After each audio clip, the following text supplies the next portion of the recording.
हमारे गांव रनियाला खुर्द झांडा के लिए सरकार ने कागजों में पेयजल के नाम पर 1.5 करोड़ रुपए खर्च किया।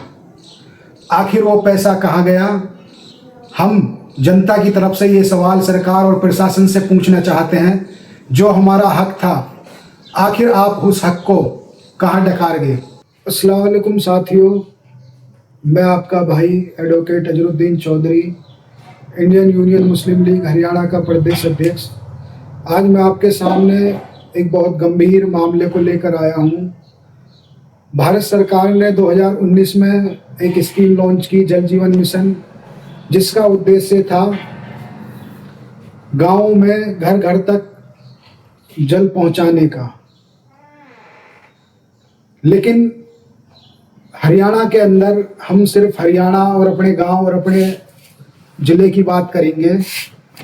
हरियाणा के अंदर सरकार ने उस स्कीम को 2021 में अपने रिकॉर्ड में कंप्लीट दिखाया और मेरे गांव रनियाला खुर्द झांडा में 2022 में स्कीम पर 1.5 करोड़ रुपए खर्च करके उस स्कीम को कंप्लीट दिखा दिया।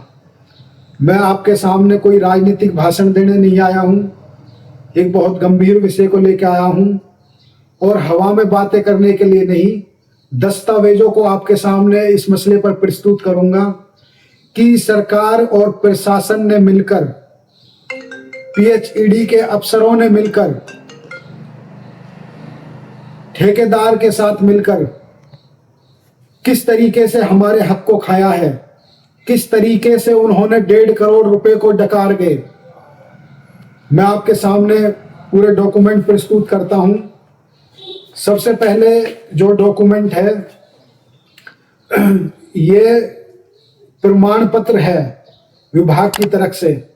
इसमें साफ लफ्जों में लिखा है, सभी घरों तक पर्याप्त मात्रा में पानी पहुंच रहा है, पानी सुरक्षित और पीने योग्य है।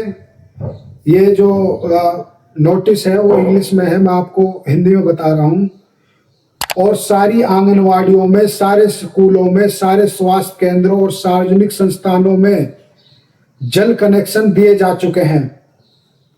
और 15 अगस्त 2022 को हमारी ग्राम सभा ने, हमारे सरपंच ने बकायदा उस पर मुहर लगाया है और साइन किया है कि हमारे गांव में हर घर में शुद्ध पेयजल पहुंच चुका है। मैं वो भी आप देख रहे होंगे स्क्रीन पे। उसके बाद मैंने आपको स्क्रीन पर जो बजट पास हुआ है, 88 लाख रुपए का एक बजट पास हुआ है। उसके बाद 46 लाख रुपए का एक बजट पास हुआ है। 31 लाख रुपए का एक बजट पास हुआ है। 1.5 करोड़ रुपए खर्च किए गए, लेकिन आज धरातल पर कुछ नहीं है।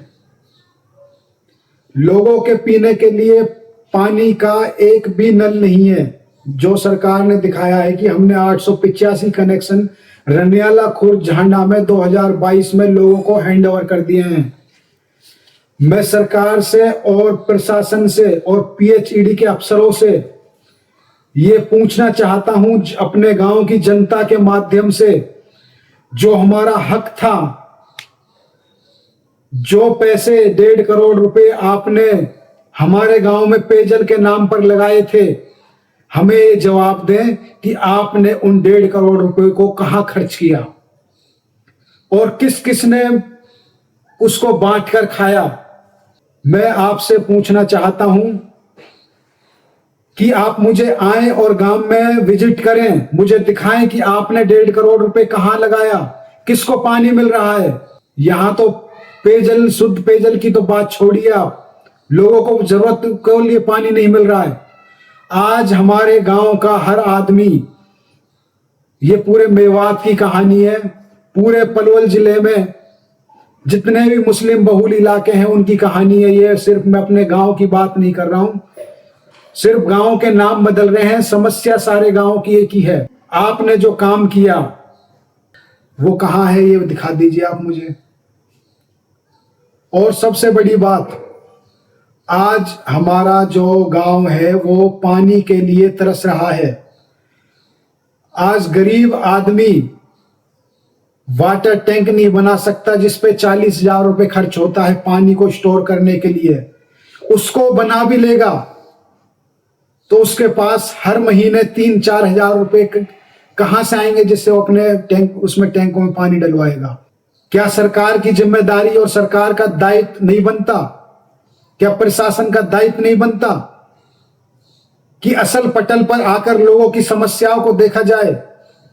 पानी एक इंसान की मूलभूत जरूरत है, इसके बिना इंसानी जीवन का तस्वर करना भी मुश्किल है। मैंने अभी पीएचईडी डिपार्टमेंट को इस भ्रष्टाचार के लिए आरटीआई भेजी है, जिसमें मैंने जो इन्होंने काम किया है सारे डॉक्यूमेंटों को मांगा है। इन्होंने कितना बजट दिया, किसने इनको कंप्लीशन का अथॉरिटी लेटर दिया कि काम कंप्लीट हो गया है, जो भी सारी डिटेल्स हैं उसमें मैंने मांगी हैं। उसके बाद मैंने प्रशासन को, पीएचईडी डिपार्टमेंट को पब्लिक इंटरेस्ट में एक लीगल रिप्रेजेंटेशन भी भेजा है कि मुझे आप जवाब दीजिए इस पैसे के लिए।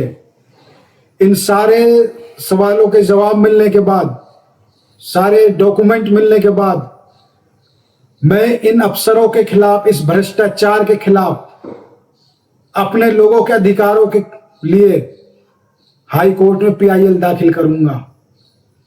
जितना जल्दी हो सके मैं प्रशासन और सरकार से मांग करता हूं, आप इस समस्या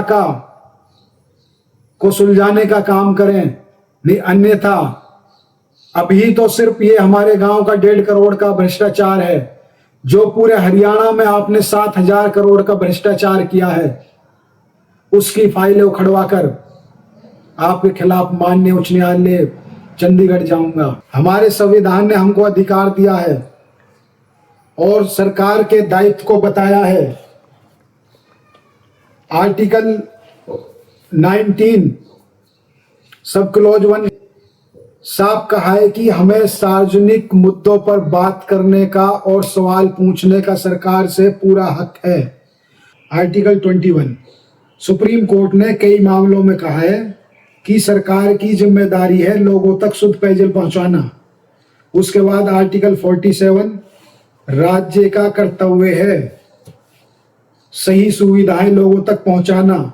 उसके बाद आर्टिकल 38 है, आर्टिकल 48 है, उसके बाद आर्टिकल 37 भी है कि जितने भी संसाधन हैं सभी का बराबर वितरण किया जाए और लोगों तक सही तरीके से उसको पहुंचाया जाए। और मुझे हंसी तो तब आई, मैंने जल जीवन मिशन की साइट पे एक वीडियो देखी जिसमें कुछ जल जीवन मिशन के जो अफसर हैं वो खड़े हुए हैं प्रोजेक्ट के, और कुछ हमारे गांव के लोग खड़े हुए हैं। वो वीडियो हमारे गांव की नहीं है, वो किसी बाहर के गांव की है, लेकिन उसमें जो लोग हैं वो हमारे गांव के हैं। उसमें उनसे जो डिपार्टमेंट के आदमी है ऐसे हाथ उठाकर कहलवा रहे हैं कि हाँ जी आपके गांव में काम कंप्लीट हो गया।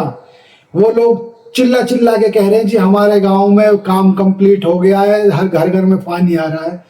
मुझे ताज्जुब होता है ऐसे लोगों के ऊपर, वो सिर्फ अपना स्वार्थ देख रहे हैं। ये एक जनहित का मसला है, ये किसी का स्वार्थ का मसला नहीं है। गांव के लोगों को, ऐसे लोगों की पहचान करनी चाहिए जो आपके हकीकत में दुश्मन बने हुए हैं, और जो हमारे गांव के जनप्रतिनिधि हैं उनकी तो बात ही छोड़िए आप। वो तो सिर्फ दावतों में जाना ही गांव का विकास समझने लगे हैं। तो मेरी गांव के लोगों से अपील है, अपने छोटे बड़े भाइयों से अपील है कि इस आवाज को, ये आपके हक की आवाज है, ये आपके अधिकारों की आवाज है। ये मेरी अकेली लड़ाई नहीं है, ये सबकी लड़ाई है जो मिलजुल कर लड़ी जाएगी, और तभी हम इसमें कामयाब होंगे।